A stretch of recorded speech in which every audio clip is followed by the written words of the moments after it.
हम इस वीडियो में बात कर रहे हैं अकॉर्डिंग टू सेक्शन 19 की जज की डेफिनेशन क्या होगी according to IPC. A person is a जज within the meaning of this section falls under any of the following three categories. जो भी पर्सन इन तीन कैटेगरीज के अंदर आते हैं वो जज कहलाते हैं। सबसे पहली कैटेगरी है a person who is officially designated as a जज, जो ऑफिशियली जिसको डेजिग्नेट किया गया डेजिग्नेशन है जिसके पास जज का। ए हाई कोर्ट जज, डिस्ट्रिक्ट जज, असिस्टेंट जज एंड सबॉर्डिनेट जज is covered in the first category. First category में ये सब आते हैं। ए person who is legally empowered to give a definitive judgement in any legal proceedings whether civil or criminal and which judgment would be definite if no appeal is preferred against it, or which judgment would become definite after confirmation of other authority. Since the essential elements in the second category are that there should be legal proceeding and the person must possess legal authority to give a definitive judgment in the proceedings, anyone who fulfill these conditions is a judge. तो इसमें यह बताया गया कोई भी person है जिसको मतलब लीगल प्रोसीडिंग करने की जिसको पावर वगैरह हो, अथॉरिटी वगैरह हो और डेफिनेटिव जजमेंट वगैरह देने की अथॉरिटी हो, वो जज कहलाएगा।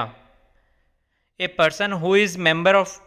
member of such a body to whom the law has given the power to give a definitive judgment। तो इसमें ये बताया गया ऐसा पर्सन जो मतलब ऐसी किसी बॉडी का, ऐसी किसी एसोसिएशन ऑफ पर्सन का मेंबर है जिसको लॉ ने पावर्स वगैरह दे रखी हैं डेफिनेटिव जजमेंट वगैरह करने के लिए। Under the third category N arbitrator empowered by law to give a definitive judgment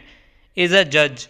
when dealing with a case on deference to his arbitration। तो इसमें यह बताया गया आर्बिट्रेटर कोर्ट के द्वारा अपॉइंट किया जाता है जो मतलब एक डेफिनेटिव जजमेंट वगैरह दे सकता है। तो उसको उस टाइम पे जो उस आर्बिट्रेशन में, उस प्रोसेस में, उस मैटर पे जो भी वो डिसीजन वगैरह देगा वो एज अ जज कहलाएगा उस टाइम पे, डिसीजन देने के टाइम पे। अब हम बात करेंगे सेक्शन 20 के बारे में, कोर्ट ऑफ जस्टिस के बारे में। The words court of justice denote a जज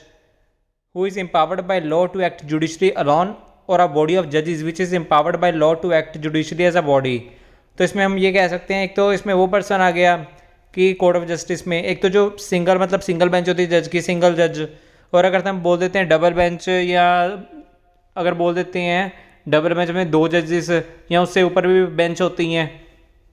3 5 4 जजेस या 6 जजेस, 8 जजेस ऐसे, या 13 जजेस, 11 जजेस, तो वो भी मतलब जज कहलाएंगे ऑल पर्सन्स जिनकी भी डेफिनेट वगैरह जजमेंट वो दे सकते हैं। When such judge और बॉडी ऑफ जजेस इज एक्टिंग जुडिशियली, जब वो मतलब पर्सन या वो जज या बॉडी ऑफ जजेस, एक से ज़्यादा जजेस जुडिशियली एक्टिंग करेंगे, जस्टिस वगैरह प्रोवाइड करेंगे, उस टाइम पे वो जज कहलाएंगे। अब हम बात करेंगे पब्लिक सर्वेंट के बारे में। According to section 21 of IPC 1860 defines the word public servant. तो सेक्शन 21 आईपीसी के 1860 जो एक्ट बना हुआ है उसके अकॉर्डिंग जो वर्ड पब्लिक सर्वेंट है इसका मतलब ये है, according to it every commissioned officer in the military, novel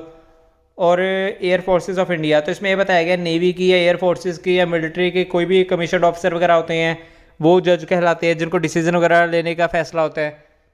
judgement देने का। सेकेंड पॉइंट, जज अपने आप एक पब्लिक सर्वेंट कहलाता है। जो मिलिट्री, नेवी और एयर फोर्सेस के जो ऑफिसर्स वगैरह होते हैं वो भी पब्लिक सर्वेंट होते हैं, एक जज भी पब्लिक सर्वेंट कहलाता है। Every officer of a court of justice including liquidator, receiver और commissioner whose duty it is as such officer to investigate और report on any matter of law और फैक्ट और टू मेक ऑथेंटिकेट और keep any document और to take charge और dispose of any property, execute any judicial process और to administer any oath or to interpret or to preserve order in the court,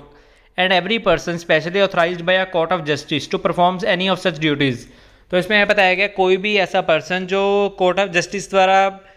जिसको powers वगैरह दी जाती है, authority वगैरह दी जाती है, लाइक हम बोल देते हैं लिक्विडेटर या रिसीवर या कमिश्नर, या कोई भी ऐसा पर्सन जो इन्वेस्टिगेशन करता है, रिपोर्ट वगैरह सबमिट करवाता है लॉ के मैटर के बारे में, या कोई भी डिस्पोज ऑफ करने का राइट है जिसके पास प्रॉपर्टी को डिस्पोज ऑफ करता है जो, तो जिसको भी कोर्ट ऑफ जस्टिस द्वारा अथॉरिटी वगैरह मिल रखी है, पावर्स वगैरह मिल रखी हैं, वो भी एक पब्लिक सर्वेंट कहलाएगा वो person.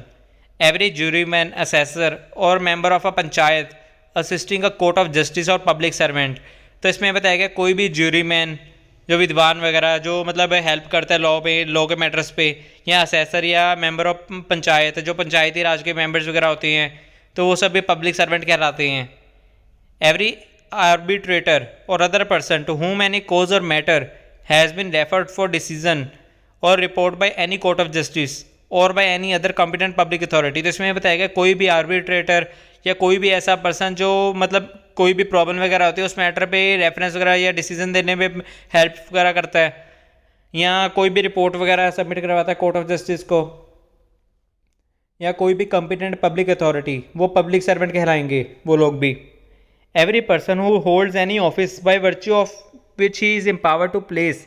or keep any person in confinement। तो इसमें ये बताया गया कोई भी ऐसा पर्सन जो ऑफिस वगैरह होल्ड कर सकता है और जिसको पावर्स वगैरह दी गई है, लॉ ने पावर वगैरह कर रखा है उसको, और कोई भी पर्सन जो किसी पर्सन को कन्फाइनमेंट में रख सकता है, वो भी एक पब्लिक सर्वेंट कहलाता है। Every officer of government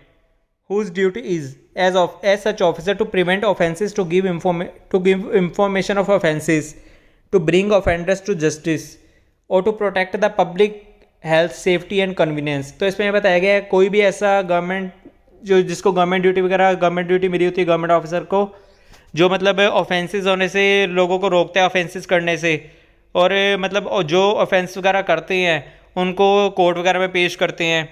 तो पब्लिक हेल्थ को बचाने के लिए, सेफ्टी वगैरह करने के लिए, लोगों की कन्वीनियंस, लोगों की हेल्प करने के लिए जो भी ऑफिसर्स वगैरह अपॉइंट किए जाते हैं गवर्नमेंट की तरफ से, वो भी पब्लिक सर्वेंट में आते हैं।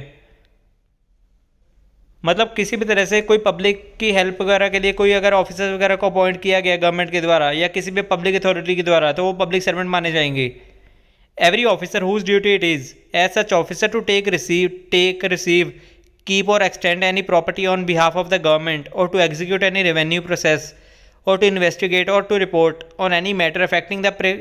pecuniary interest of the government or to make, authenticate or keep any document relating to the pecuniary interest of the government or to prevent the infraction of the any law for the protection of the pecuniary interest of the government। तो इसमें यह बताया गया कोई भी ऐसा officer है जिसको ड्यूटी वगैरह दी हो, कोई मतलब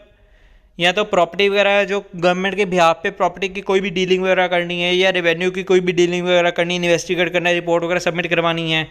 तो जो भी गवर्नमेंट के जहाँ पे भी राइट्स वगैरह होते हैं, जहाँ पे भी गवर्नमेंट के मैटर्स वगैरह आते हैं, उनके इंटरेस्ट वगैरह में डिसीजन वगैरह लेना, तो वो भी एक पब्लिक सर्वेंट कहलाता है वो पर्सन भी।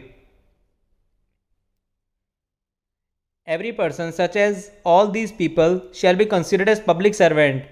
in the service or pay of the government or remunerated by fees or commission for the performance of any public duty by the government। तो इस पे बताया गया हर वो पर्सन जो मतलब पब्लिक सर्वेंट कहलाएगा जिसको गवर्नमेंट पे करती है या गवर्नमेंट उसका रेमुनरेशन वगैरह पे करती है, कमीशन पे करती है, उसकी परफॉर्मेंस जो अपनी करता है वो पब्लिक ड्यूटी करता है उसको निभाने के लिए। इन द सर्विस और पे ऑफ अ लोकल अथॉरिटी और कॉर्पोरेशन एस्टेब्लिश्ड बाई और अंडर अ सेंटर प्रोविजनल और स्टेट एक्ट और government company as defined in section 617 of the Companies Act 1956। तो इसमें बताया गया है इसमें कोई भी लोकल अथॉरिटी या कॉरपोरेशन वगैरह जो सेंट्रल प्रोविजनल एक्ट या स्टेट एक्ट या गवर्नमेंट कंपनी द्वारा बनाई गई है कंपनीज एक्ट 1956 के द्वारा सेक्शन 617 के अंदर, वो भी एक पब्लिक सर्वेंट कहलाएंगे उसके employees. Every person whose duty is to take, receive, keep or expend any property, to make any survey or assessment or to levy any rate of tax। तो इस पर बताया गया है कोई भी ऐसा पर्सन जिसको जो गवर्नमेंट ड्यूटी कर रहा है, जो मतलब गवर्नमेंट के बिहाफ पे टैक्स वगैरह कलेक्ट कर रहा है, कोई अथॉरिटी वगैरह कोई बनी हुई है ऐसी जो टैक्स वगैरह कलेक्ट करती है विलेज, टाउन या डिस्ट्रिक्ट को, मतलब ताकि उनको हेल्प वगैरह मिल सके,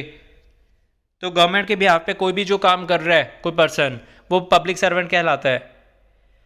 Every person who holds any office in virtue of which he is empowered to prepare, publish, maintain or revise an electoral roll or to conduct an election on or parts of an election। कोई भी election में election के electoral roll वगैरह होते हैं या election के time पे जिसकी भी ड्यूटी लगती है,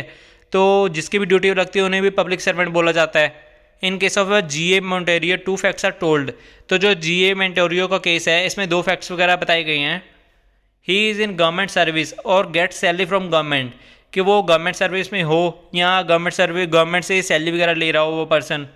वो पब्लिक सर्वेंट कहलाएगा। He is authorised to follow public duties, तो उसको अथॉरिटी वगैरह मिली हो पब्लिक ड्यूटीज़ निभाने के लिए, वो पब्लिक सर्वेंट कहलाएगा। Okay, thank you.